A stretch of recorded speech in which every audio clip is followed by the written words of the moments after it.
អំបោប្រទេសសេដ្ឋីសម្បូរទ្រព្យឬក៏ថងមាសថងប្រាក់ហ្នឹងគឺថាតាំងពីដើមមកខ្ញុំតែងតែដាំតាមវិធីនេះដើម្បីបំបែកពូជវាឲ្យបានច្រើនមើលទៅថាដើមណាដែលរៀងរឹងមាំគឺយើងកាត់វាយកមកពពួកប្រទាលអស់ហ្នឹងគឺវាមានថ្នាំងអញ្ចឹងយើងអាចកាត់វាមកកង់តាមកលៈថ្នាំងហ្នឹងនៅតាមថ្នាំងនីមួយៗគឺវាមានភ្នែករបស់វាដែលអាចដុះចេញនៅផ្នែកថ្មីឬក៏ប្លុកដើមថ្មី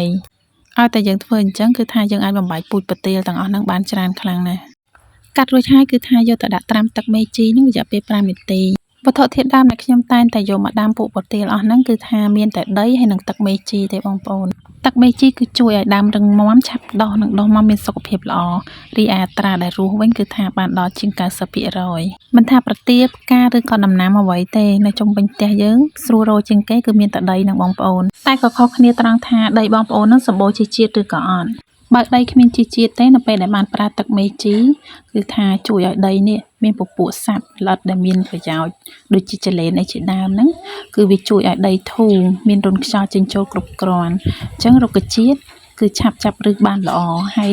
ដើមវាដុះមកគឺមានសុខភាពរឹងមាំផ្ទុយមកវិញបើដីសម្បូរជីជាតិហើយគឺថាការប្រើទឹកមេជីទៅ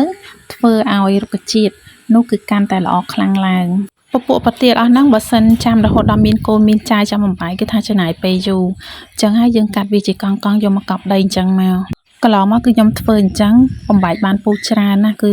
ច្រើនប្រភេទទៀតបងប្អូនបន្ទាប់មកយើងយកវាទៅដាក់នៅក្រោមម្លប់ទៅក្រោមដើមឈើអីហ្នឹង